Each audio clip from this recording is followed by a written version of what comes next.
បាទសូមគោរពអនុញ្ញាតជម្រាបសួរដល់អ្នកតាមដានព័ត៌មានឥឡូវនេះយើងចូលនៅព័ត៌មានមួយដែលខ្ញុំបាទនឹងអានតាមដានតើសាច់រឿងទៅជាយ៉ាងណាដែរនេះគឺជាករណីមួយ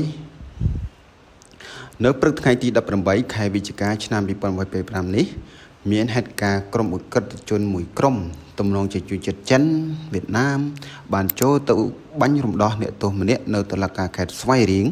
ដែលជាបពពួករបស់ខ្លួនពេលសមត្ថកិច្ចនាំអ្នកទោសចូលទៅតុលាការដើម្បីកាត់ទោស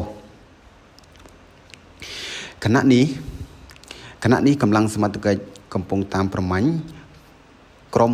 ឧក្រិដ្ឋជននឹងយកអ្នកទោសមកវិញនេះបើតាមសេចក្តីរាយការណ៍ពីសមត្ថកិច្ចដែលកំពុងតាមបង្ក្រាប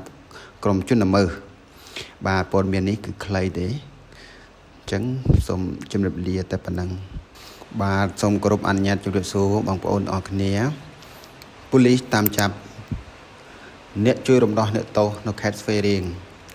យើងតាមដានទាំងអស់គ្នាកម្លាំងសមត្ថកិច្ចតាមចាប់បានអ្នកទោសជនជាតិវៀតណាមមួយនាក់ដែលបាញ់រំដោះខ្លួនពីតុលាការខេត្តស្វាយរៀងបច្ចុប្បន្ននេះអ្នកទោសជនជាតិវៀតណាមម្នាក់សង្ស័យថាជាមេខ្លោងលេងល្បែងអនឡាញត្រូវបានកម្លាំងសមត្ថកិច្ចតាមបង្ក្រាបនិងចាប់ខ្លួនបានហើយក្រោយបពពួកចូលទៅរំដោះពេលនាំចូលទៅក្នុងតុលាការខេត្តស្វាយរៀងនាព្រឹកថ្ងៃទី18នេះខែវិច្ឆិកាឆ្នាំ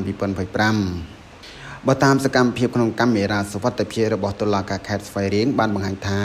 ពេលឡានដឹកអ្នកទោសមកដល់មានស្ត្រីជាបពពួកបានហុចកំភ្លើងឲ្យអ្នកទោសម្នាក់រួចអ្នកទោសម្នាក់នោះបានបាញ់សម្ដៅទៅលើក្រុមប៉ូលីសមន្ត្រីប៉ូលីសរួចនាំគ្នាប្រហែលជា6នាក់រួមទាំងស្ត្រីដែលបានហុចកំភ្លើងឲ្យអ្នកទោសនោះរត់គេចខ្លួនបាទព័ត៌មាននេះគឺខ្លីទេបងប្អូនអញ្ចឹងសូមបញ្ចប់តែប៉ុណ្ណឹងយើងនឹងជួបគ្នានៅព័ត៌មានជាបន្តទៀតនៅថ្ងៃស្អែកសូមជម្រាបលា